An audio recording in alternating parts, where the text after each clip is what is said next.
الحمدللہ وکفا والصلاة والسلام علی من لا نبی بعد اما بعد فاعوذ باللہ السمیع العلیم من الشیطان الرجیم بسم اللہ الرحمن الرحیم یا ایہا الذین آمنوا ادخلوا فی السلم کافہ ولا تتبعوا خطوات الشیطان انہ لکم عدو مبین صدق اللہ العلی العظیم۔ سب تعریفوں کے لائق اللہ وحدہ لا شریک کی ذات ہے۔ انگنت لا تعداد درود و سلام امام الانبیاء امام السید الرسل جناب محمد الرسول اللہ صلی اللہ علیہ وسلم کی ذات گرامی پہ میں شکر گزار ہوں حضرت قاری صاحب کا، جنہوں نے آپ جیسے نیک لوگوں کی زیارت کا شرف نصیب فرمایا۔ اللہ پاک میری حاضری، آپ کی تشریف آوری اپنی بارگاہ کے اندر مقبول و منظور فرمائے۔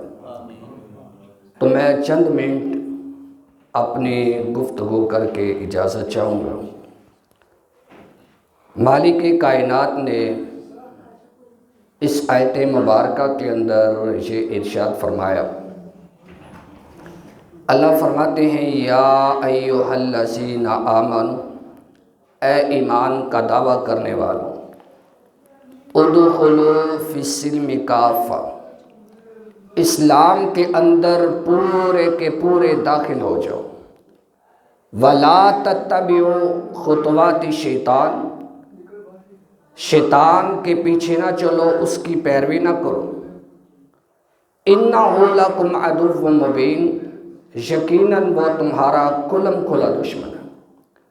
ذرا غور کرتے جانا، جو شیطان انسان کا ازلی دشمن ہے، ہم اس دشمن سے بچنے کی کوشش نہیں کرتے۔ جو انسان کے دشمن بن جاتے ہیں، انسان کے ساتھ بچنے کے لیے ہم بڑی بڑی ایسی تدابیر اختیار کرتے ہیں، لیکن جو اصلی دشمن ہے اس سے بچنے کے لیے ہم کوشش نہیں کرتے۔ دشمن کیا ہے؟ دشمن کے 4 حرف ہیں، دال، شین، میم اور نون۔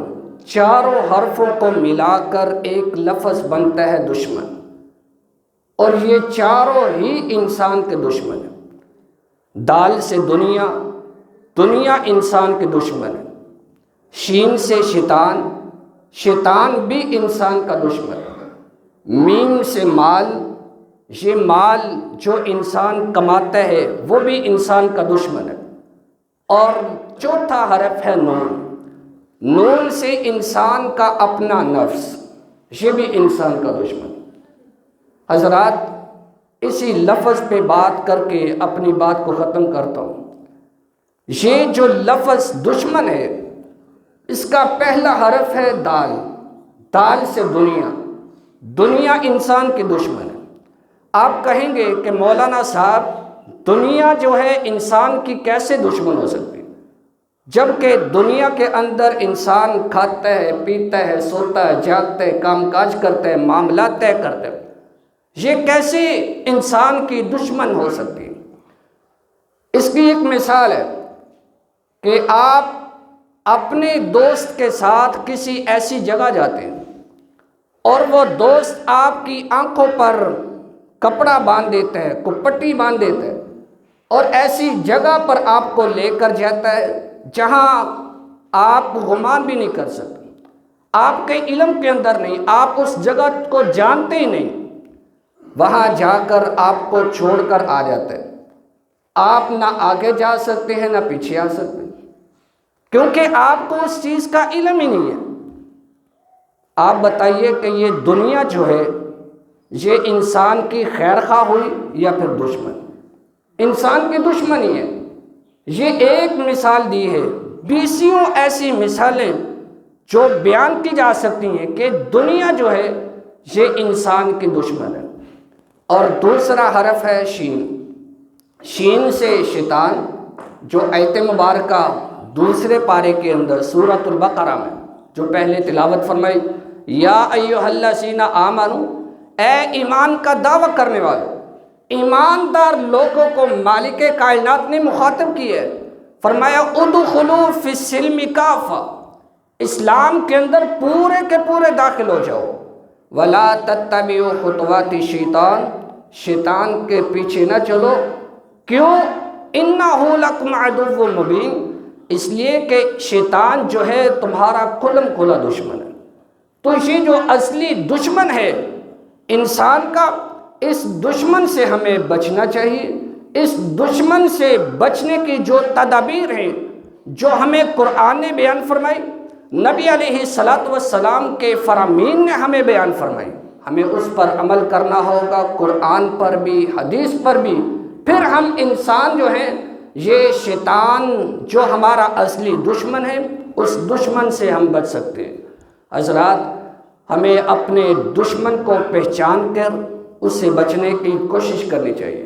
دنیا کے اندر اگر کوئی انسان کسی کا خیر خواہ نہ ہو، یا پھر ایسی دشمنی انسان انسانوں کے ساتھ پیدا کر لیں، دشمنی ڈال لیں، پھر انسان اس دشمن سے بچنے کے لیے بڑی بڑی تدابیر کرتا ہے، اس کا آمنا سامنا نہیں کرتا۔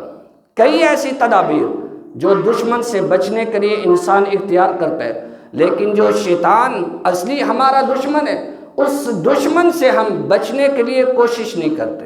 حضرات، فرمایا کہ یہ شیطان جو ہے انسان کا دشمن ہے۔ تیسرا حرف یہ ہے مال۔ مال جو ہے، جو انسان بڑی محنت سے صبح سے لے کر شام تک، اور کئی ایسے لوگ بھی ہیں جو ساری رات محنت کرتی ہیں، کام کاج کرتی ہیں، کس لیے؟ کہ ہمارے پاس مال آ جائے، دولت آ جائے۔ یہ مال جو انسان کماتا ہے، یہ مال بھی انسان کا دشمن ہے۔ حضرات، دشمن کیسے؟ اللہ کی ذات نے قرآن کریم کے اندر ارشاد فرمایا، انما اموالکم و اولادکم فتنہ، جو چیز فتنہ ہے وہ انسان کی دشمن ہے۔ فرمایا انسان کا کمایا ہوا مال اور انسان کی جو اولاد ہے، یہ انسان کے لیے فتنہ ہے۔ فتنہ کیسے؟ اولاد کے حصول کے لیے انسان بڑے بڑے ایسے کام کر دیتا ہے، نہ اس کے اندر حلال کی تمیز کرتا ہے نہ حرام کی۔ اس کے ذہن کے اندر ایک سوچ ہوتی ہے، ایک خیال ہوتا ہے، وہ کیا؟ کہ میرے پاس مال آنا چاہیے، دولت آنی چاہیے، وہ جہاں سے مرضیت۔ جب انسان کا یہ خیال ہوگا، یہ سوچ ہوگی، تو انسان جو ہے ناکام ہی ناکام ہے۔ کیوں؟ اس نے اپنے دشمن کو پہچانا ہی نہیں ہے۔ جو مال انسان کا دشمن ہے، اس کو اس نے نہیں پہچانا، لیکن مال کی حوث اتنی ہے کہ اس کی لالچ کرتا جا رہا ہے کہ میرے پاس زیادہ سے زیادہ مال آ جائے، جس کے متعلق نبی علیہ السلام نے ارشاد فرمایا، اگر انسان کے پاس ایک سونے کی وادی ہو، خواہش کرے گا کہ مجھے ایک اور مل جائے، 1,00,000 انسان کے پاس موجود ہو، پھر لالچ کرے گا کہ 1,00,000 اور آ جائے، اس کے اندر یہ نہیں کہے گا کہ حلال ذرائع سے کمایا جائے، لیکن سوچ یہ ہوگی میرے پاس مال آنا چاہیے، چاہے وہ حرام کے ذریعے سے بھی ہو، مال ملنا چاہیے مجھے۔ تو یہ مال جو ہے، یہ بھی انسان کا دشمن ہے۔ ایسے دشمن سے ہمیں بچنا چاہیے۔ جو حلال ذرائع، مالک کائنات نے ہمیں جو راستے بتائے کہ ان راستوں پر چل کے انسان جو ہے حلال کی روزی کما سکتا ہے، حلال کا مال کما سکتا ہے، ان کو اختیار کرنا چاہیے۔ تو یہ مال جو ہے، یہ بھی انسان کا دشمن ہے۔ حضرات، چوتھا حرف اور آخری بات یہ ہے کہ نون سے انسان کا اپنا نفس، یہ بھی انسان کا دشمن ہے۔ قرآن پاک میں اللہ کی ذات نے ارشاد فرمایا، وما ابرئ نفسی ان النفس لامارۃ بالسوء، فرمایا کہ یہ انسان کا جو نفس ہے، یہ بھی انسان کا دشمن ہے۔ انسان کا اپنا نفس، اپنی جان انسان کی کیسے دشمن ہے کہ انسان اپنے دل کی خواہشات کو مان کر، اپنے دل کی بات کو مان کر اللہ کے ساتھ جو اس کا خیال ہونا چاہیے وہ نہیں ہوتا۔ ایسے آسان الفاظ کے اندر ایسے سمجھ لیں کہ انسان گناہوں کے اندر اس قدر ملوث ہو جاتا ہے کہ اسے علم ہی نہیں ہوتا، پتہ ہی نہیں ہوتا کہ میں جو کام کر رہا ہوں گناہ والا ہے یا نیکی والا، میں جو کام کر رہا ہوں یہ اللہ کی نافرمانی والا یا اللہ کی خوشنودی والا، اللہ کی اطاعت اور فرما برداری والا۔ حضرات یہ 4 حرف ہے، لفظ ایک ہے دشمن، اور دشمن کے اندر 4 حرف ہیں، چاروں ہی انسان کے دشمن ہیں۔ تو ہمیں اپنے دشمن کو جان کر، پہچان کر اس سے بچنے کی کوشش کرنی چاہیے۔ جو اپنے دشمن کو جان لے، پہچان لے، پھر اس دشمن سے بچ جائے، وہ انسان دنیا اور آخرت کے اندر کامیاب ہے، کامران ہے۔ جو انسان اپنے دشمن کو سمجھ نہ سکے اور اپنے دل کی بات کو، دل کی خواہشات کو مان کے اپنی من مانی سے، مرضی سے زندگی گزارتا جائے، نہ اللہ کی اطاعت کرے، فرما برداری، نہ نبی علیہ السلام کا حکم مانے، ایسا انسان دنیا اور آخرت کے اندر ناکام ہو جاتا ہے، بالکل ناکام۔ کیوں؟ اس نے اللہ کی نافرمانی کی ہے، نبی علیہ السلام کی نافرمانی کی ہے۔ جو ہمارا اصلی دشمن ہے اس دشمن کے پیچھے جو ہے وہ چل پڑا ہے، پھر ہم بڑے بڑے ایسے حالات کے اندر، ایسے معاملات کے اندر، کیونکہ انسان ہے، انسان کے اندر 2 حالتیں ہوتی ہیں، خوشی والی بھی اور غمی والی بھی۔ خوشی بھی آتی ہے، غمی بھی آتی ہے۔ ہم اپنی خوشی کے دنوں کے اندر اپنے رب کو، مالک کائنات کو ہم بھول جاتے ہیں، شیطان کے پیچھے چل پڑتے ہیں، اور غمی کے اندر ہم ویسے ہی اللہ کی ذات پر غیلے شکوے شروع کر دیتے ہیں کہ اللہ کی ذات کو معاذ اللہ ہم ہی نظر آئے، کہ ساری تکلیفیں، ساری بیماریاں، سارے دکھ جو ہیں ہمارے اوپر ہی مسلط ہو چکے ہیں۔ حضرات ایسی بات نہیں ہے، یہ ایسے عمل ہیں، ایسی باتیں ہیں، ایسے بول ہیں جو ہمیں شیطان سکھاتا ہے، جو ہمیں ہمارا دشمن سکھاتا ہے۔ دشمن سے بچ کر جب ہم زندگی گزاریں گے اللہ کی اطاعت اور فرما برداری کے اندر، نبی علیہ السلام کے فرامین کے مطابق، سنت کے مطابق جب ہم اپنی زندگی کو گزاریں گے، مالک کائنات ہم سے راضی ہو جائے گا۔ پھر انسان کی زندگی کے اندر آسانی ہی آسانی، بڑے بڑے ایسے راستے، ایسے ذرائع مالک کائنات انسان کے لیے پیدا کر دیتے ہیں، کھول دیتے ہیں، ہموار کر دیتے ہیں۔